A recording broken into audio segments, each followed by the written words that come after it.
समंदर की लहरों पर तैरते लोहे के विशालकाय शहर, आसमान चीरते सुपरसोनिक लड़ाकू विमान और पलक झपकते ही दुश्मन के वजूद को मिटा देने वाली टॉमहॉक मिसाइलें। दुनिया ने युद्ध तो बहुत देखे हैं, लेकिन आज जो घेराबंदी मिडिल ईस्ट में दिख रही है वो ईरान के लिए कयामत की इबारत जैसी है। लाल सागर से लेकर अरब सागर तक अमेरिकी नेवी ने ऐसी बिसात बिछाई है कि ईरान का जर्रा जर्रा सुपर फोर्स की रडार पर है।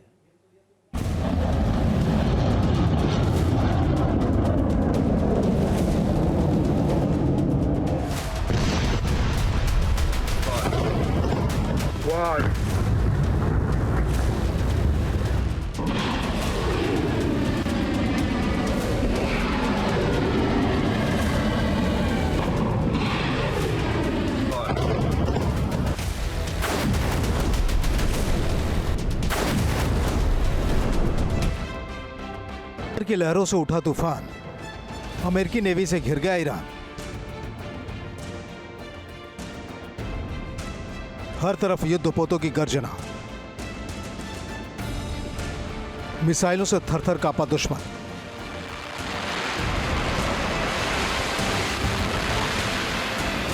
लाल सागर से विध्वंसक उड़ान, अरब सागर से कांपा तेहरान।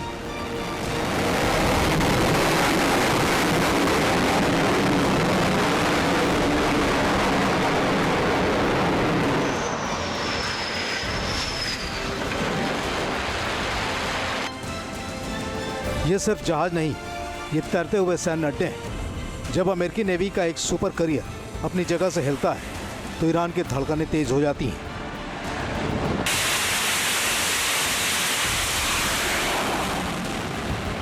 लाल सागर की उथल पुथल हो या फिर अरब सागर की विशाल लहरें, अमेरिकी नेवी हर तरफ से ईरान पर ताबड़तोड़ प्रहार कर रही है।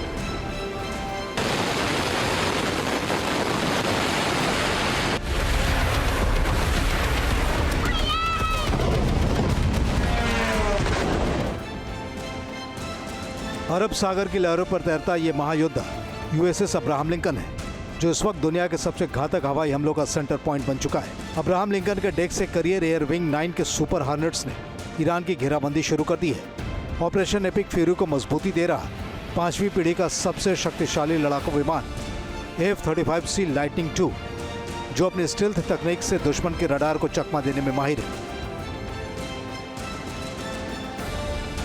दिन के उजाले में विमानों की यह आवाजाही ईरान के ऊपर रणनीतिक प्रहार की तैयारी है। हर लैंडिंग और टेक ऑफ के साथ ईरान पर दबाव बढ़ता जा रहा है, लेकिन असली चुनौती शुरू होती है दिन ढलने के बाद, जब समंदर में घोर अंधेरा छाया होता है। तब ये जांबाज पायलट और उनके विमान रात के सन्नाटे को चीरते हुए दुश्मन के ठिकानों की टोह लेते हैं। लाल सागर की लहरों के बीच से उड़ान भरती ये मशीनें सिर्फ विमान नहीं, बल्कि आसमान में अमेरिका की आंख और कान है। एयरफोर्स के बेयर एसएस स्क्वाड्रन 124 का ये E-2D हॉकाई विमान अपनी विशाल रडार डिस्क के साथ जैसे ही डेक से ऊपर उठता है, मिशन एपिक फ्यूरी की अगली कड़ी शुरू हो जाती है। मिडिल ईस्ट की बर्बादी का पूरा हिसाब किताब लगा लिया है। ईरान खाड़ी देशों के हर उस ठिकाने को दहला रहा है जहां अमेरिकी बेस है। ईरान के हमलों के बाद तबाही की तस्वीरें बता रही हैं कि इन देशों को अमेरिका का साथ देने की कितनी बड़ी सजा मिल रही है।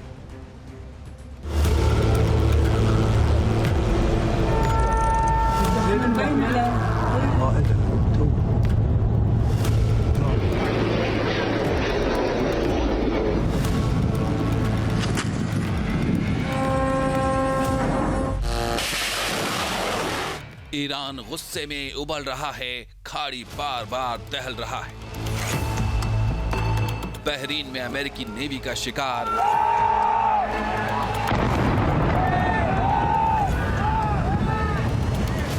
कतर में क्लस्टर बम से हाहाकार।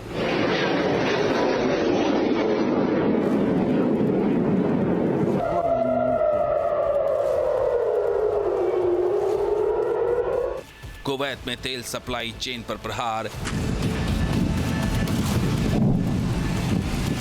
यूएई की पोर्ट सिटी पर हमला धुआंधार।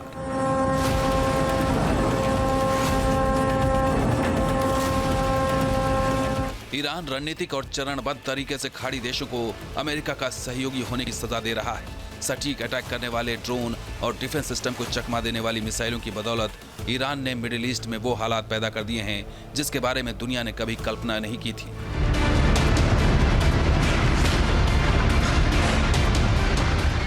अमेरिका के राष्ट्रपति डोनाल्ड ट्रंप ने ईरानी नेवी के नेस्त नाबूद होने का दावा किया है, लेकिन ईरान की वही नेवी मिडिल ईस्ट में कहर बरपा रही है।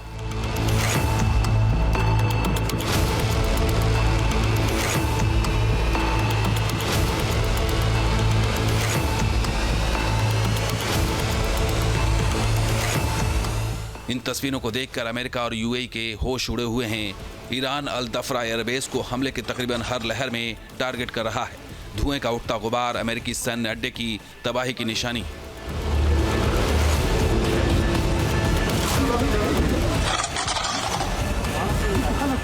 ईरान की नेवी ने बहरीन के शेख ईसा एयरबेस को भी हमले की चपेट में ले लिया है।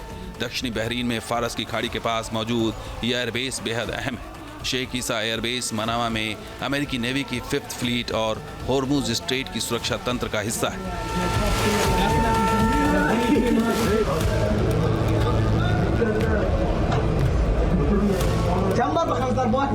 ईरान ने कुवैत के अल अदियारी हेलीकॉप्टर बेस को निशाना बनाया है। IRGC ने मिसाइलों से इस बेस पर अटैक किया है। रूस की मीडिया के हवाले से दावा किया गया है कि कुवैत में IRGC के इस हमले में 100 अमेरिकी सैनिक जख्मी हुए हैं।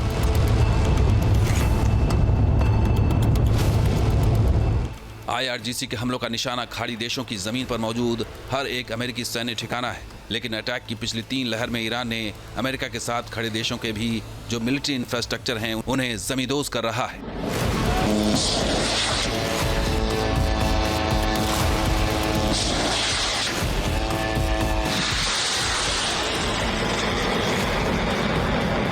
ईरान के हमलों का मिजाज बता रहा है कि वो बदले की आग में जल रहा है।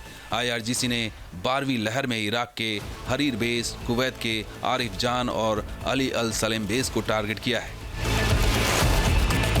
जाहिर है खाड़ी मुल्क इस जंग में बेतरतीब तरीके से उलझते जा रहे हैं। एक ऐसा युद्ध जिसे इन देशों ने शुरू नहीं किया था, लेकिन दशकों से बहरीन, कुवैत, सऊदी अरब, UAE, कतर और ओमान अपनी धरती पर अमेरिकी सैन्य अड्डे, बुनियादी ढांचा और अमेरिका के सैनिकों को उतरने की अनुमति देते आ रहे हैं। ये मुल्क अमेरिकी हथियारों और उनकी टेक्नोलॉजी के बड़े खरीदारों में शामिल रहे हैं। इसके बदले में अमेरिका खाड़ी देशों का सबसे करीबी और महत्वपूर्ण सिक्योरिटी गारंटर बना हुआ था, लेकिन जंग में ईरान ने इस अमेरिकी गारंटी को एक्सपोज कर दिया है।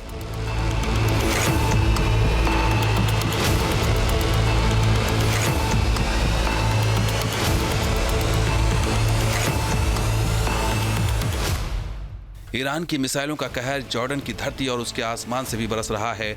जॉर्डन की राजधानी अम्मान और जरका शहर से तबाही की तस्वीरें आ रही हैं। जॉर्डन में ईरान की कई मिसाइलें इंटरसेप्ट की गई हैं, लेकिन इनके मलबों ने खौफ का आलम पैदा कर दिया है।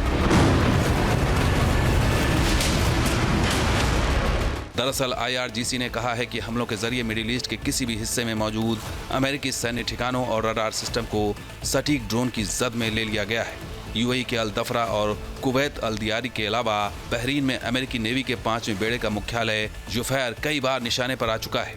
कुवैत में इराक सीमा के पास अली अल सलेम वायुसेना का अड्डा ईरानी हमलों को झेल रहा है। ईरान की मिसाइलों ने पूर्वी जॉर्डन में सीरिया और इराक की सीमा के पास अल अजराक एयरबेस की बुनियाद हिला दी है। ऑपरेशन ट्रू प्रॉमिस में मिडिल ईस्ट के देशों के खिलाफ IRGC की एरो स्पेस फोर्स ने कॉम्बैट ड्रोन का विनाशकारी इस्तेमाल किया है। IRGC अमेरिकी सैनिकों के छिपने की जगहों की पहचान करने के साथ ही इजराइल की रक्षा में लगे वार्निंग रडार सिस्टम के परखच्चे उड़ा रहा है।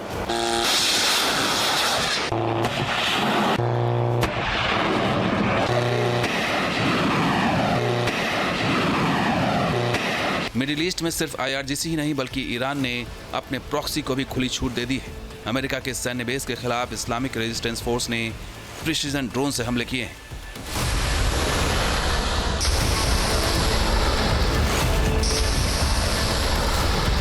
इस्लामिक रेजिस्टेंस के गार्डियन ऑफ ब्लड ब्रिगेड ने बगदाद एयरपोर्ट के पास विक्टोरिया बेस के साथ ही एरबिल में अमेरिकी मिलिट्री के महत्वपूर्ण ठिकानों पर स्वार्म ड्रोन से कोहराम मचा दिया है। Team news nation.